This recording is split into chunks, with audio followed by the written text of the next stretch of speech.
এই মেয়েটি পেছনে একটি বিষধর সাপ নিয়ে কমান্ডারের মেয়ের দিকে এগিয়ে যাচ্ছিল। এরপর সেই সাপটি কমান্ডারের মেয়ের জামার মাঝে দিয়ে দৌড় দেয়। কমান্ডার মেয়েটিকে তার কাছে আসতে বলে। এদিকে কমান্ডারের মেয়ে সাপটির ভয়ে চিৎকার করছিল। হঠাৎ সাপটি কোনো বিপদ না ঘটিয়ে জামা থেকে বেরিয়ে যায়। এরপর কমান্ডার রেগে গিয়ে ওই মেয়েটিকে আঘাত করে এবং তাকে একটি অদ্ভুত জায়গায় নিয়ে যাওয়া হয়, যেখানে অন্যান্য ভুল করা মেয়েরাও ছিল। একটু পর ওপর থেকে একটি কন্টেইনার নেমে আসে আর সবাই সেটার দিকেই তাকিয়েছিল।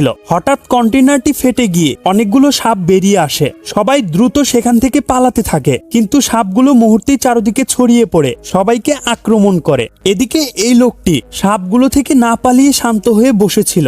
একটু পর তার সমস্ত শরীর সাপগুলো পেঁচিয়ে ধরে। অবশেষে সেও সাপের আক্রমণে মারা যায়। এরপর এরা দুইজন একটি উঁচু জায়গায় উঠতে যাচ্ছিল, কিন্তু সাপগুলো নিচে থাকা মেয়েটিকে আক্রমণ করে ফেলে। এখন শুধু এই মেয়েটি বাকি ছিল। এই ভিডিওটির পার্ট 2 দেখার জন্য একটি লাইক দিয়ে কমেন্ট